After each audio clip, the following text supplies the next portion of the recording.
Ladies and gentlemen, let me talk to you for a minute. Not as somebody standing above you, but as somebody who's been through it, messed it up, learned the hard way, and lived to tell about it. The clock is moving. 2026 is not waiting on nobody. And if you walk into that year with the same habits, the same mindset, and the same excuses, and going to get the same results. The world is changing fast, and hope alone is not a strategy anymore.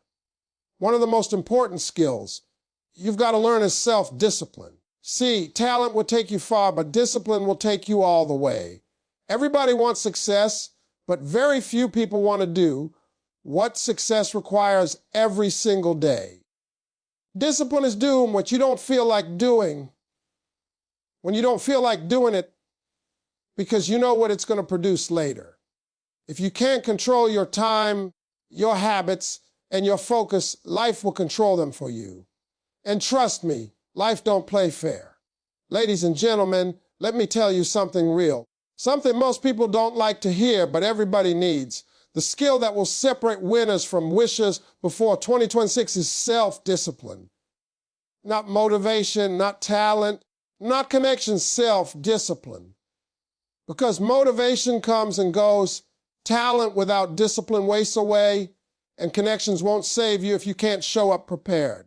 Self-discipline is the ability to make yourself do what needs to be done, even when nobody is watching, and even when you don't feel like it. See, we live in a world full of distractions. Your phone buzzing every 5 seconds, social media showing you everybody else's highlight reel, entertainment available 24 hours a day. Discipline today is harder than it's ever been because comfort is everywhere. And comfort will quietly destroy your future if you let it. Discipline is saying no to things that feel good right now so you can say yes to the life you want later.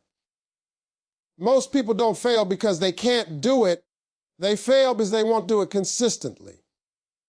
Self-discipline starts with how you manage your time. Everybody got the same 24 hours. The difference is what you do with yours. Successful people don't wait until they feel ready. They don't wait for the perfect moment. They get up, they go to work, they grind, they practice, they study, and they repeat. Discipline is building routines that support your goals. It's going to bed on time when everybody else is scrolling. It's waking up early when your body says stay down. It's choosing progress over pleasure. Another part of discipline is controlling your habits. Your habits are voting every single day on who you're becoming. Every small decision counts. What you eat, what you watch, who you listen to, how you speak to yourself, it all adds up.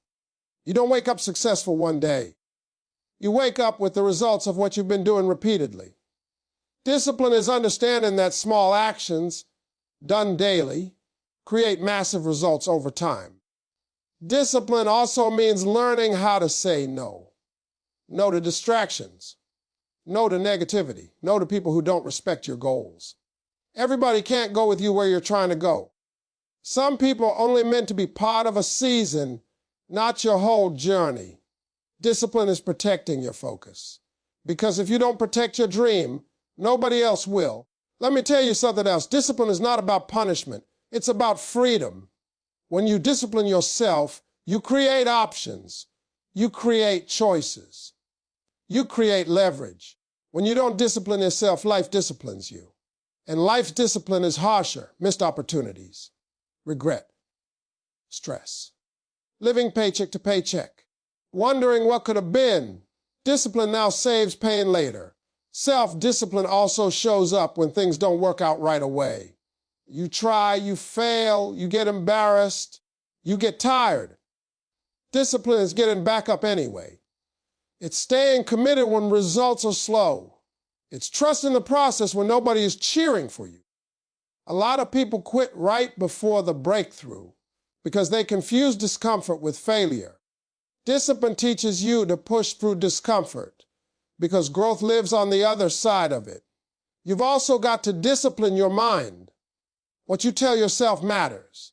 If you keep saying, I can't, your mind will believe it. Discipline is replacing negative self-talk with truth. You may not be there yet, but you're on the way. You may not have it all figured out, but you're learning. Discipline is choosing thoughts that build you, not break you. And here's the part people miss. Discipline is a skill you can learn. You don't have to be born with it. You build it by starting small. Keep promises to yourself. Do the little things right. Stack small wins. Over time, discipline becomes your identity. People start to trust you. Opportunities come your way because you're consistent, reliable, solid. If you can master self-discipline before 2026, you give yourself an unfair advantage. While others are complaining, you're building. While others are waiting, you're working. While others are distracted, you're focused.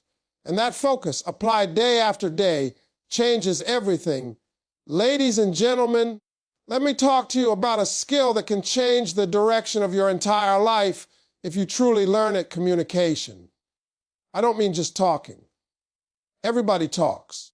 I mean knowing how to clearly express who you are, what you want, and what you bring to the table without fear and without apology. Because in this world, if you cannot communicate, you will be misunderstood, overlooked, and underestimated, no matter how talented you are. A lot of people are sitting on greatness right now, but nobody knows it because they keep it locked up inside.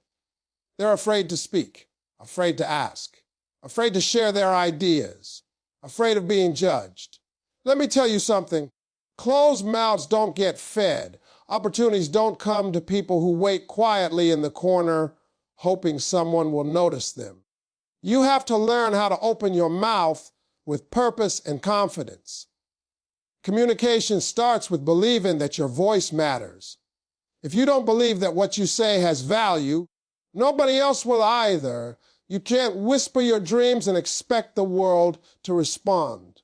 Speak with clarity, speak with conviction. That doesn't mean being loud or aggressive. It means being clear. People respect clarity. Confusion pushes opportunity away. Another part of communication is learning how to listen. Most people listen just enough to reply, not enough to understand. When you truly listen, you gain information. And information is power. You learn what people need, what they fear, what motivates them. Strong communicators know when to speak and when to stay quiet. They don't rush conversations.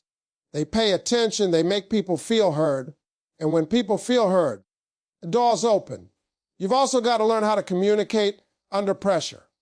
Life will put you in uncomfortable situations, interviews, negotiations, conflicts, moments when emotions run high.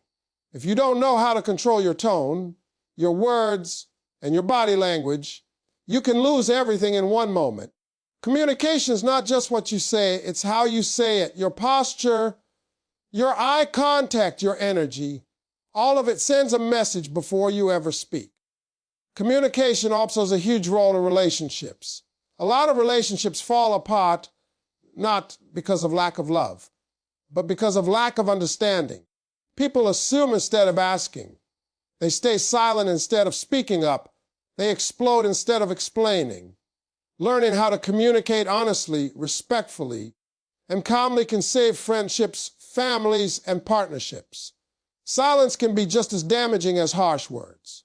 In your career, communication can separate you from the crowd. Two people can have the same skills, the same education, the same experience, but the one who communicates better usually goes further. They know how to present ideas. They know how to explain their value. They know how to advocate for themselves without begging or bragging. They don't wait for recognition. They position themselves for it. Another important part of communication is storytelling. Facts tell, but stories sell. People remember stories. When you can tell your story, where you came from, what you've learned, what you're building, you connect with people on a deeper level. That connection builds trust, and trust builds opportunity. I'm not how to tell your story in a way that inspires, not impresses. Communication also means knowing when not to speak. Every thought doesn't need a microphone. Discipline in communication is powerful. Speaking at the wrong time to the wrong person in the wrong way can cost you. Wise communicators choose their words carefully. They don't let emotions do the talking for them. They pause. They think. They respond with intention. Let me tell you this, confidence in communication grows with practice. You don't become great by avoiding conversations. You become great by having them. Practice speaking up. Practice asking questions. Practice expressing your thoughts clearly. You might stumble at first. That's okay, growth is uncomfortable. But every time you speak with courage, you get stronger. If you master communication before 2026, you give yourself an edge that technology can't replace. Machines can do a lot, but they can't connect like humans do. They can't inspire, negotiate, lead, or build trust the way you can. Your voice is one of your greatest assets. Learn how to use it, protect it, and project it with confidence. Ladies and gentlemen, let me be honest with you, because nobody really sat us down and broke this thing all the way down. One of the most important skills you must learn before 2026 is financial intelligence. Not just how to make money, but how to understand it, respect it, manage it, and grow it. Because money is a tool, and if you don't know how to use a tool, it will either sit there useless or hurt you. Too many people work hard their entire lives and still struggle financially. And it's not because they're lazy. It's because nobody taught them how money actually works. We were taught how to earn a paycheck, but not how to make that paycheck work for us. We were taught how to spend, but not how to save. How to buy, but not how to build. Financial intelligence is the difference between earning money and building wealth. You've got to understand that money follows awareness. If you don't know where your money is going, it will disappear. Financial intelligence starts with knowing your numbers. What comes in, what goes out, and what's left. A lot of stress people live with isn't because they don't have money, it's because they don't have control. When you gain control over your finances, you gain peace of mind. Another part of financial intelligence is learning the difference between assets and liabilities. Just because something looks good doesn't mean it's good for you. A lot of people buy things to look successful instead of building things that actually make them successful. Cars, clothes, phones, those things lose value. But skills, investments, businesses, and knowledge can grow over time. Wealthy people don't just ask, can I afford it? They ask, will this help me grow? You also have to learn how to delay gratification. This is where most people fail. They want everything now. Now money, now comfort, now results. But wealth is built slowly and quietly. Financial intelligence is being willing to sacrifice temporary pleasure for long-term freedom. It's saying no to unnecessary spending today so you can say yes to options tomorrow. Because the real flex is freedom, not flash. Another thing you must understand is debt. All debt is not the same, but uncontrolled debt is dangerous. When you don't understand interest, you end up working for money you already spent. Financial intelligence teaches you how to use debt wisely or how to avoid it altogether. It teaches you that borrowing without a plan is a trap, not a solution. You also need to understand the importance of saving and investing. Saving protects you. Investing grows you. Too many people save nothing and invest nothing. Then panic when life hits them. Emergencies are not surprises. They are part of life. Financial intelligence prepares you for storms before they arrive. Even small amounts saved consistently can change your future. It's not about how much you start with, it's about starting. Let me tell you something else. Your mindset around money matters. If you believe money is evil, hard to get, or not meant for you, you will subconsciously push it away. Financial intelligence includes learning how to think differently about money. Money is not the goal, it's the resource. It amplifies who you already are.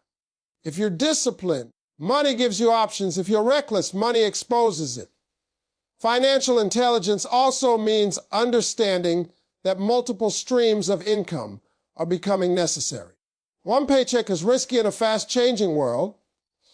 Learning new skills, creating side income, investing in yourself. These are not luxuries anymore. They are strategies. The more you know, the more valuable you become. And the more valuable you become, the more opportunities come your way. You've got to stop waiting for someone to save you financially. A job can end, an economy can shift, but what you know stays with you. Financial intelligence puts responsibility back in your hands. It teaches you to plan instead of panic, to build instead of blame. If you don't learn how money works, you will spend your life working for it. But when you learn financial intelligence, money starts working for you. And that shift right there can change not just your bank account, but your confidence, your choices, and your future. Ladies and gentlemen, let me talk to you about something that doesn't get enough attention, but controls more lives than talent, money, or opportunity ever will: emotional control and resilience. This skill right here can either build you up or tear you down, depending on whether you learn how to master it. Life is not going to be easy on you just because you're a good person. Pressure is coming. Disappointment is coming. People will test you. And if you don't know how to handle your emotions, you'll lose battles you didn't even have to fight. A lot of people don't fail because they lack ability. They fail because they react instead of respond. One bad moment, one angry decision, one emotional outburst can undo years of hard work. Emotional control is learning how to pause before you speak, think before you act, and stay grounded when everything around you feels chaotic. It's understanding that not every feeling deserves a reaction. Resilience is about getting back up when life knocks you down, and life will knock you down. Everybody takes hits. Everybody faces rejection, loss, criticism, and setbacks. The difference is how you respond. Some people get bitter. Others get better. Resilience is choosing growth over bitterness. It's refusing to let one chapter define your entire story. You've got to understand that emotions are temporary, but decisions made in emotional moments can be permanent. That's why emotional control is power. When you can stay calm under pressure, you see clearly. When you see clearly, when you make better choices, your life improves. Calm people control the room. Calm people think long term. Calm people win quietly. Another part of emotional control is learning how to handle criticism. Not all criticism is hate, and not all praise is truth. If every negative comment breaks you, you'll never last. Resilient people know how to filter feedback. They learn from what's useful and ignore what's meant to hurt. They don't let opinions from people who aren't building their life tear down their confidence.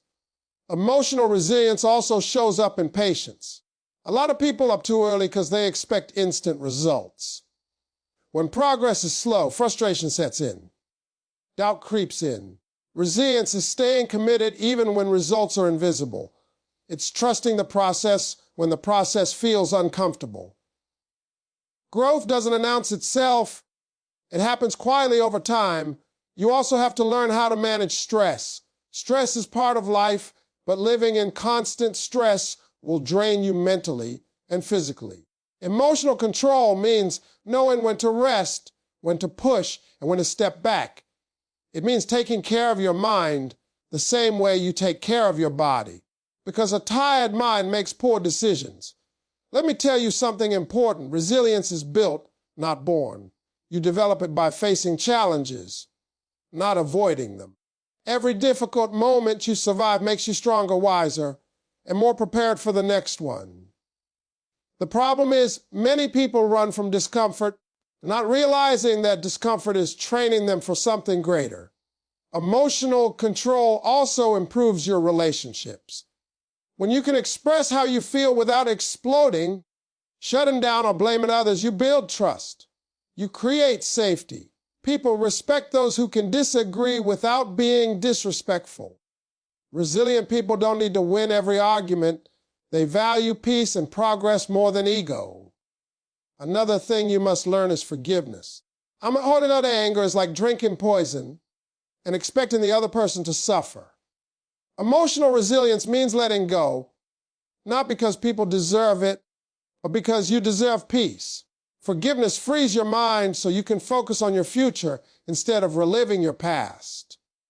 And here's the truth. Life before 2026 is not getting easier. It's getting faster, louder, and more demanding. If you don't learn emotional control, the world will control you. But if you master your emotions, you master your reactions. And when you master your reactions, you take back your power. Ladies and gentlemen, let me talk to you about a skill that can no longer be optional if you want to survive and succeed before 2026: adaptability and continuous learning. The world you grew up in is not the world you're living in anymore. Things are changing faster than most people can process, and the ones who struggle the most are not the least talented, but the least willing to adapt. If you get stuck doing things the old way, just because it's familiar, life will leave you behind without apology. Change is uncomfortable. That's why people resist it. But comfort is dangerous in a fast-moving world. The jobs that were secure yesterday may not exist tomorrow. Skills that once paid the bills are becoming outdated. Technology is rewriting the rules in every industry. Adaptability is the ability to adjust without losing your identity. It's saying, I don't know this yet, but I'm willing to learn. Continuous learning is not about going back to school necessarily. It's about staying curious. It's about upgrading your mindset the same way you upgrade your phone. If you stop learning, you start shrinking. Knowledge today has an expiration date. What worked 5 years ago may not work 5 months from now. The people who win are the ones who are willing to become beginners again and again. A lot of people are afraid of looking stupid while learning something new. They'd rather stay average than risk embarrassment. But adaptability requires humility. You've got to be willing to ask questions, to admit you don't know, and to learn from people younger than you, different from you, or less experienced in life but more experienced in new skills. Pride blocks growth. Humility opens doors. Adaptability also means being flexible in your plans. You can have a vision and still adjust the route. Life will throw detours at you, unexpected losses, setbacks, opportunities you didn't plan for. Rigid people break under pressure. Flexible people bend, adjust, and keep moving forward. Adaptability doesn't mean quitting. It means evolving. Continuous learning also protects your confidence. When you are constantly improving, you feel more secure. You're not afraid of change because you trust your ability to learn. Fear comes from feeling unprepared. Learning removes that fear. When you invest in yourself, you become valuable in any room you walk into. Another part of adaptability is unlearning. Some beliefs, habits, and mindsets that once helped you may now be holding you back. Maybe you were taught to play it safe, to avoid risk, to stay quiet, but the future rewards creativity, courage, and innovation. You can't grow if you're holding on to outdated thinking. Growth sometimes requires letting go. Adaptability also shows up in how you respond to failure. When something doesn't work, adaptable people don't quit, they adjust. They study what went wrong, make changes, and try again. Failure becomes feedback, not a final verdict. Continuous learners don't take failure personally, they take it seriously. You also have to adapt socially. The way people communicate, collaborate, and build relationships is changing. Being able to work with different personalities, cultures, and generations is a valuable skill. The more adaptable you are with people, the more opportunities come your way. Success is rarely a solo journey. Let me tell you this, adaptability gives you longevity. Talent can open a door, but adaptability keeps you in the room. Intelligence can get you noticed, but learning keeps you relevant.